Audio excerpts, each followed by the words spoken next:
Welcome to the Devoted Way podcast, all about magic and miracles with me, Sora Schilling. It's time to hone in on your intuition, become artful, respectful, and nuanced with your relationship with energy, and live life based on your design. Your unique blueprint encoded with stardust from the ethereal realm and blood from those that have come before you. You know what to do and how to be, so trust in yourself. Hello, Starbeams. Today I am coming in hot, here to speak about archetypal energies and how they can be very supportive with you being a coach, healer, visionary, luminary, creative out there as a solopreneur. And I first wanted to mention that I began my spiritual journey accessing my interest around archetypal energy, specifically through the lens of goddesses. I found that I loved listening to stories of creation and of different cultural references around these gods and goddesses and their extraordinary inner power they had, but also their humanness. So, though they were gods and goddesses and they may not, for example, die, that the attributes and the personalities that were with them were still very human. And I was fascinated by that because for me at that time, I was so insecure. I didn't feel like I had any major superpowers. I was scared about life in general and didn't have the capacity to really get to know myself because I was so focused on this outwardly expression of my worth based on other people's feedback and my status in the world. And so when I finally started to recognize that my life was not joyous, that I really did not know myself in my late 20s, and I didn't want to continue living the way that I did, I read a lot about different goddesses and their stories, and it helped ignite in me this curiosity around why I was so fascinated by the different aspects of them, both the ways in which they were challenged as well as the extraordinary gifts that they had. And it was an easier way for me to access my own hidden truths and explore different parts of myself, knowing that I was multifaceted, but majority of myself was locked behind different doors in my own inner cavernous space. And so it gave me the opportunity and the permission to put on different types of energy, personalities, personas, to find my way and stretch my own ability of exploring who I was. And so let me explain briefly around the concepts of archetypes and how they help significantly with personal growth. So archetypes are literally universal symbolic patterns or themes or structures, and they reside in the collective unconscious. So it's not actually only an individual you yourself and what you resonate with an archetypal energy, but it is through the lens of, as a collective unit of us as humans on this world, we ebb and flow based on these fundamental themes or concepts. And this was created or explored and then proposed by the psychologist Carl Jung. And so these archetypes help us understand the human experience. And our human experience is not perfect, right? And so therefore, it helps us understand and relate with one another in regards to our motivations, our fears, our desires, our shared thematic thoughts and feelings and hesitations that span across time and space and culturally. And so, therefore, in the context of personal growth, archetypes serve as this incredible, powerful tool for self discovery, awareness of self, the ability to bring forward areas within us that we would like to explore, and therefore then continue on this curious journey of understanding our own internal hidden aspects or shadows within us, as I said, in our cavernous space that we may have locked up. And so, the beauty of archetypes that many of you may know is that it helps usually bring to the surface and highlight our strengths as well as our challenges. Now, I won't say weakness, for example, in regards to it doesn't mean that we are less than or we are weak. It means that there are areas that we haven't strengthened the muscle and therefore we have maybe atrophied or we have lessened our ability, capacity, our stretch. And therefore, that's why it feels challenging.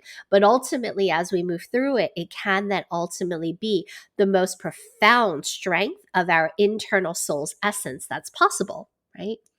So, when we explore archetypes for ourselves, we begin to gain a lot of deep insights into our personality and our desires. Now, I often have noticed that for myself, the question of who am I? What do I deeply desire? Right? Is a hard question. And I find that to be true for my clients. We have been programmed so much in the space of us as folks that have been seen as less than or less privileged than.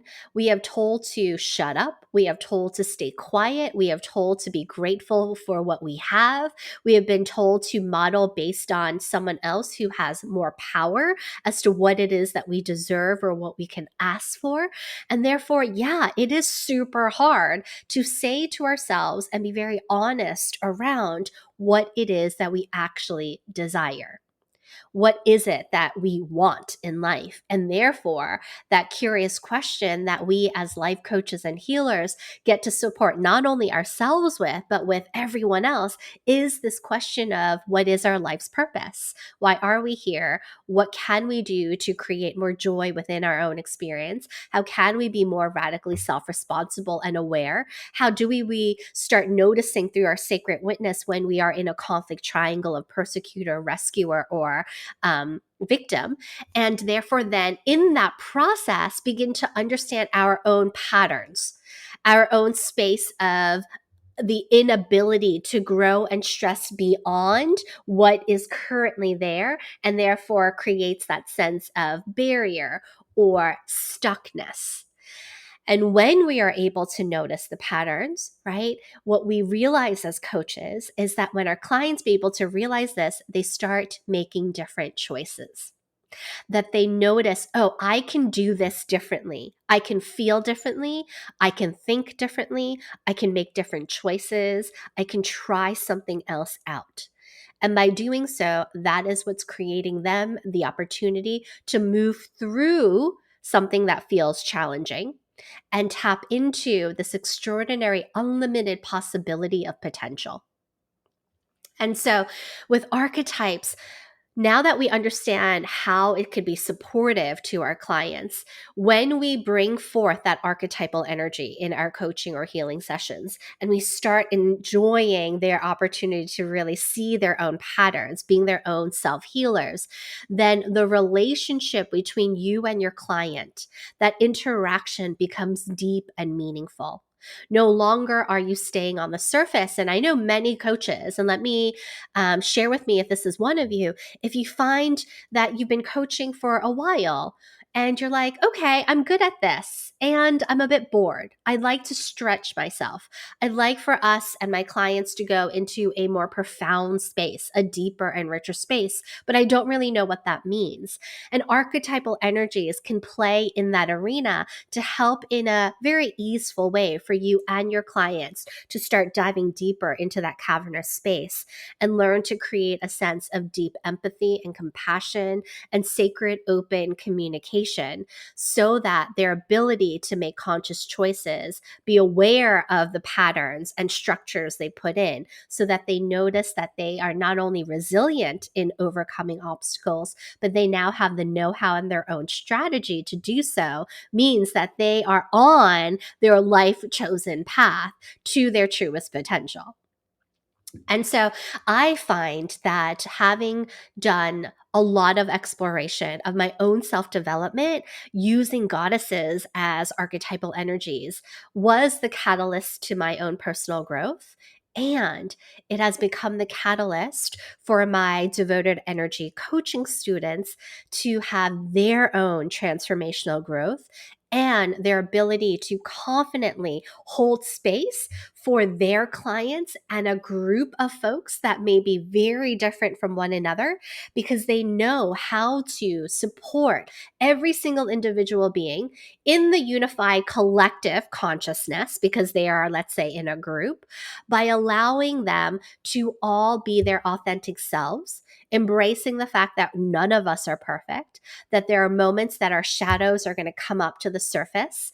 And because we understand these archetypal energies, because they're fundamentally across the human experience, even though they may not be quite our own archetypal energies, we can be empathic towards it. And therefore, we have a greater awareness to back off, provide structure and a sacred space for them to be able to hold themselves accountable in understanding what's going on and making choices based on self-awareness, so that they could have a more meaningful connection with you, with the fellow group, with the circle on retreat, or whatever other offerings that you are providing.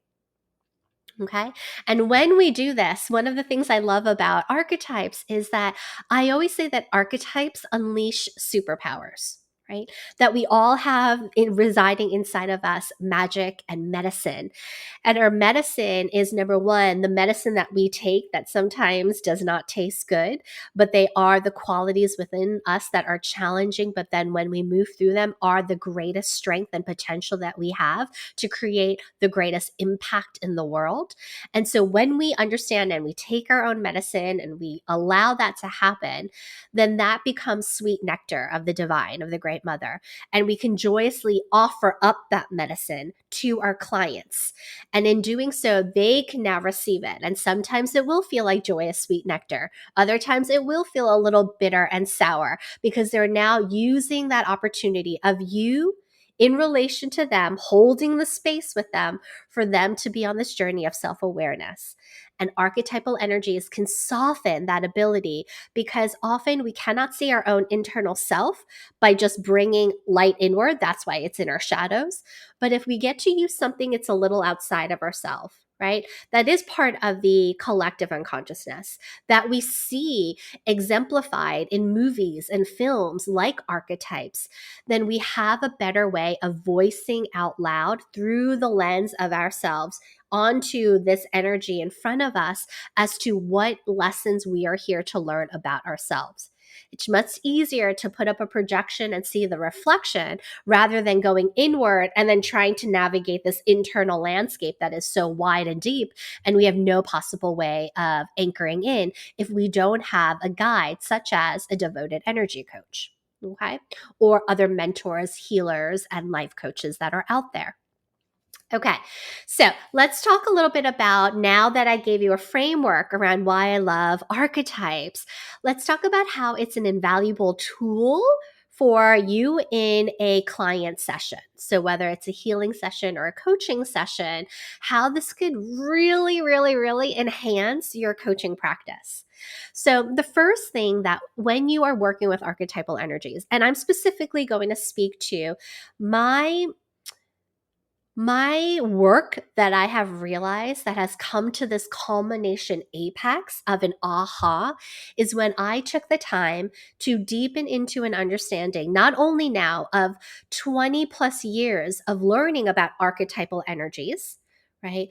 And learning all the different ways that they show up, but now bringing that study closer to myself and my community, and getting curious around what are the 4 archetypal energies that I find are full range and aspect in myself and are also in my clients and community.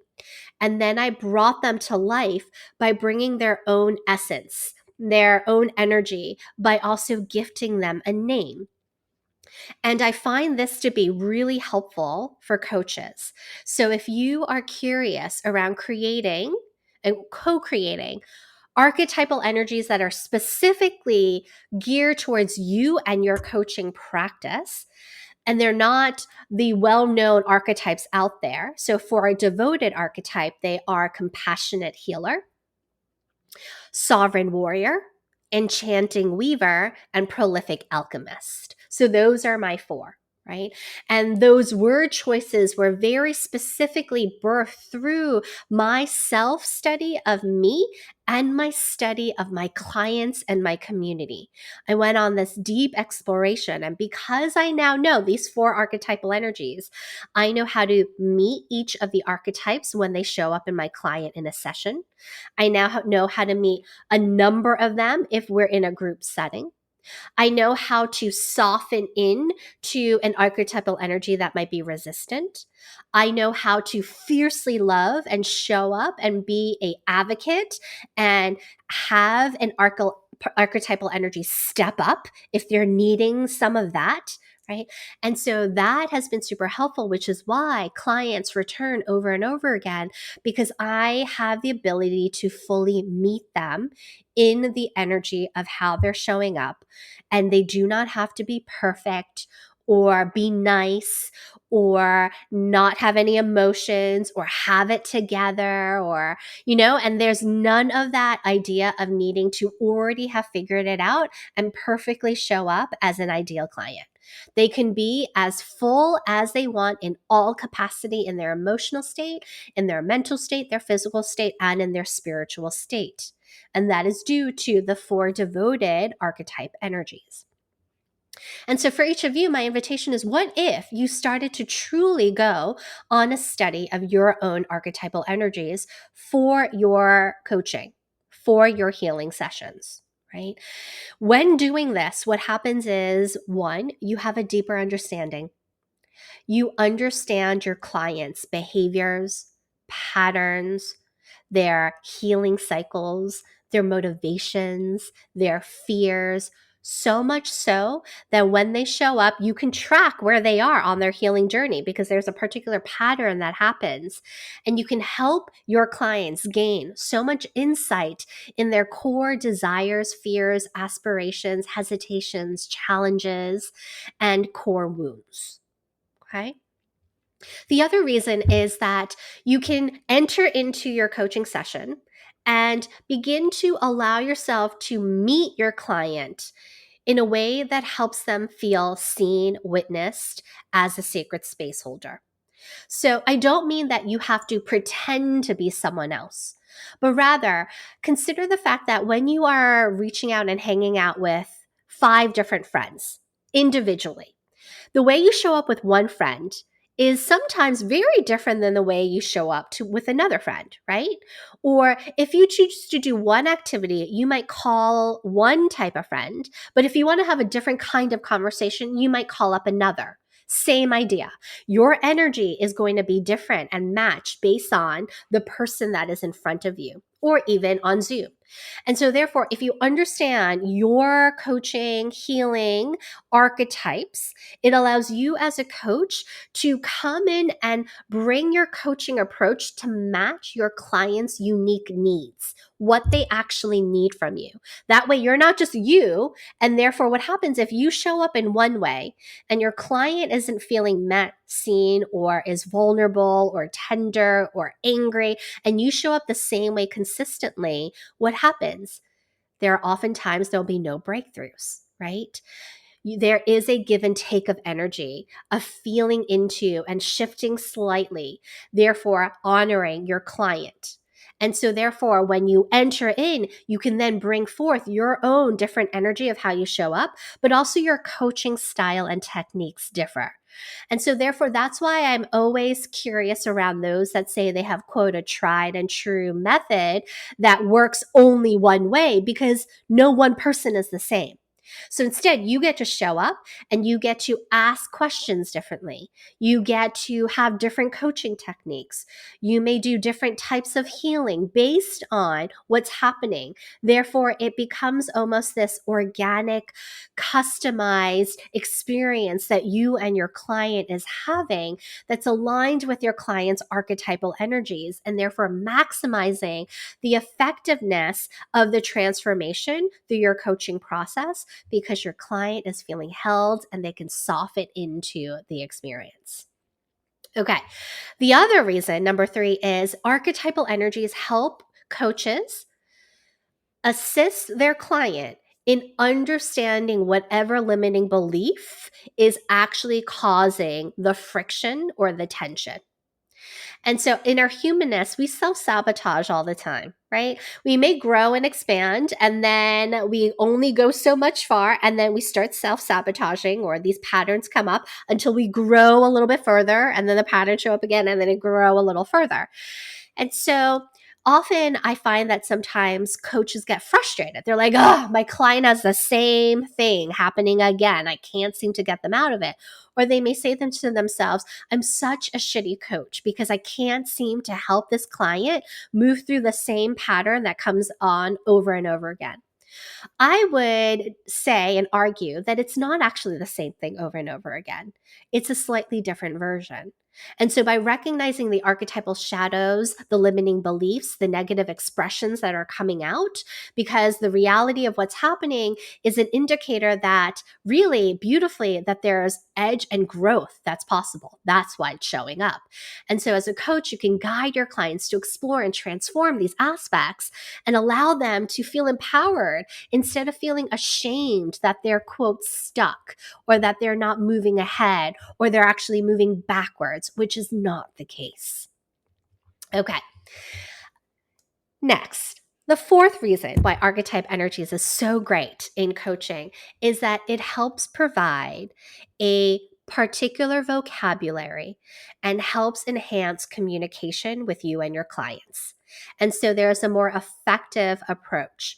What I mean by that is when I'm coaching a client or inside of leading luminary circles and retreats or devoted energy coaching schools, and I have my clients or otherwise known as students, I give them names, so they're luminaries and gems. I will point out the archetypal energies that are coming through. I'll talk about the different symbols or their tells or their tripwires or the particular story or language or the core wound or the metaphor that is showing up and how it represents and comes through based on that archetypal energy. And why that is so important is because it takes complex ideas or concepts, ones that you, quote, think in your brain, but you don't actually fully understand inside of you. So you will regurgitate spiritual jargon, but you don't actually take the moment to really feel it and understand it in relation to you. Because we use archetypal frameworks and we're using the same vocabulary and communication, their insights are able to be more profound because it's more personal. So instead of now using words that are flippant, like, I don't feel worthy, or that's perfectionism, or that's interesting, or, let me think about it, right? They're just kind of words that are fillers. Instead, we use the archetypes to help open up their ability to get curious, make more of an internal connection, and therefore give them the opportunity to share more precisely the understanding that is happening inside of their own psyche so that they can understand it for themselves, taking self agency and becoming their own healers, but they also now can articulate it to you rather than saying, this is hard, I give up, I can't do this, I need help, I'm not perfect, I feel like crap. They have a more extensive, descriptive way of sharing. Okay, number 5. When you are working with archetype energies, it can actually assist your clients in setting goals and help motivate them. Now, inside of energy coaching, or when I am teaching folks about circle facilitation and retreat facilitation, I don't speak about goals as in an end result that is measurable, that they know they have achieved. In energy coaching, when I speak about goal setting and motivation, I'm speaking about the embodiment of. The embodiment of a fuller expression of an area or concept that they inherently know is in them, and they're curious as to why it's a struggle for them to bring forth. And therefore, we use archetypes to help. How do we do this? When we look at archetypes, shadow qualities, or their magical qualities, let's say, right? Both of them are magical, but let's say the forward facing of something that's already innately in them. And they know that this is in them, but they're not seeing it in certain aspects of their lives. Then we can bring forth that energy. They can bring it into them, right? Like a superhero persona, and they can explore and test out and playfully try it out in that area. Now, let's say that there is a archetypal energy that they are totally resistant to. Then I would have them get curious as to why, right? What are the stories? What did people say about this archetypal energy that they are so resistant or even repulsed by? And by doing so, they get to heal a part of themselves that they did not realize they had with them. Now, also, let's say there's an archetypal energy that someone really wants to embody and they feel like they don't have it in them.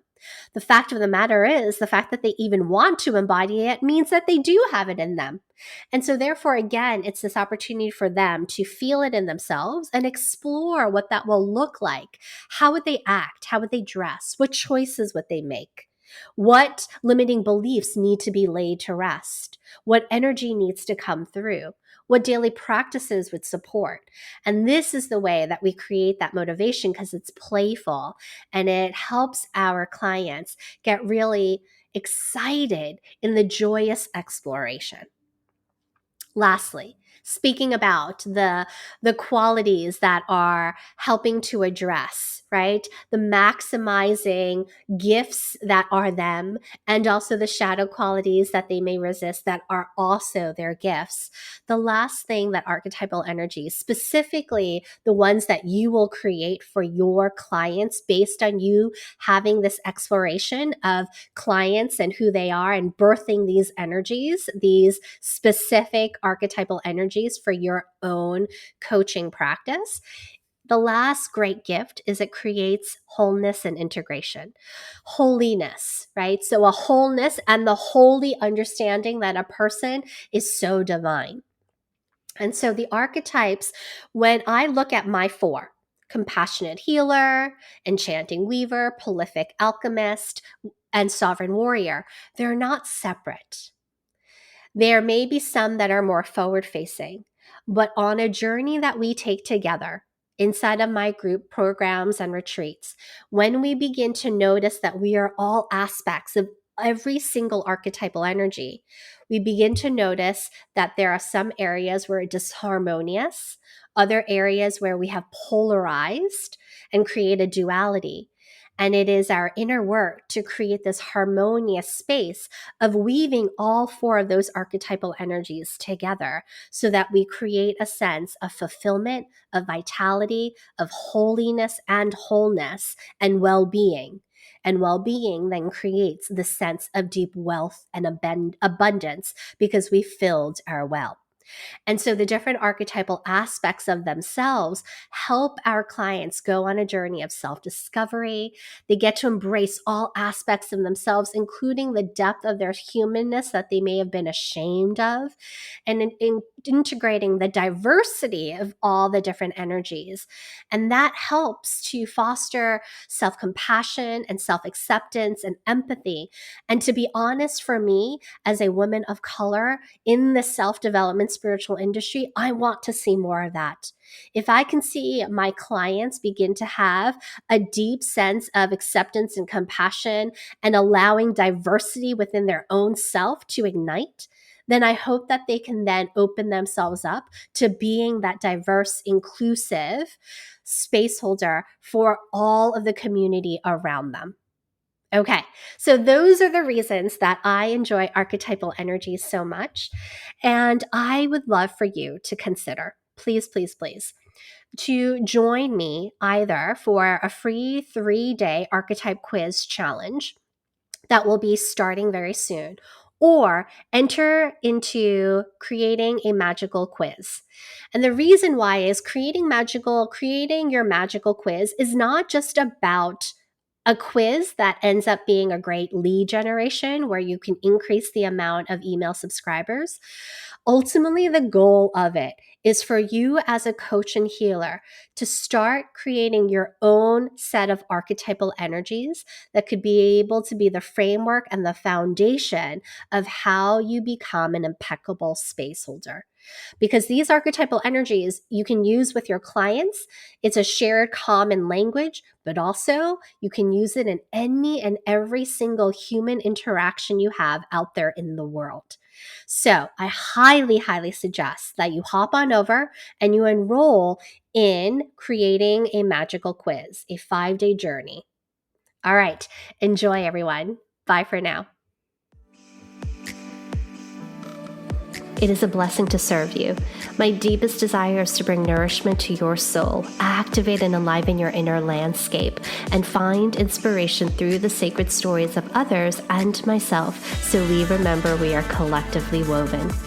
If you would like to learn more about mysticism, spiritual devotion, magic and intuition, sacred leadership, business practices, and devoted energy coaching, please make sure you subscribe to Devoted Way podcast. As I continue to serve, may I humbly ask for a sacred exchange. I would be so appreciative if you would write a love note, otherwise known as a review. Share the episode with your friends and community members, and engage with me on Instagram at Devoted Way. If you have any questions you desire to be answered on Devoted Way podcast, please head over to devotedway.com and send me an email. Stay sacred and discover your path and join the Devoted Way. May magic and miracles occur in your life every day as you co-create a synchronistic new world with the Great Mother. Until next time, this is Sora Schilling.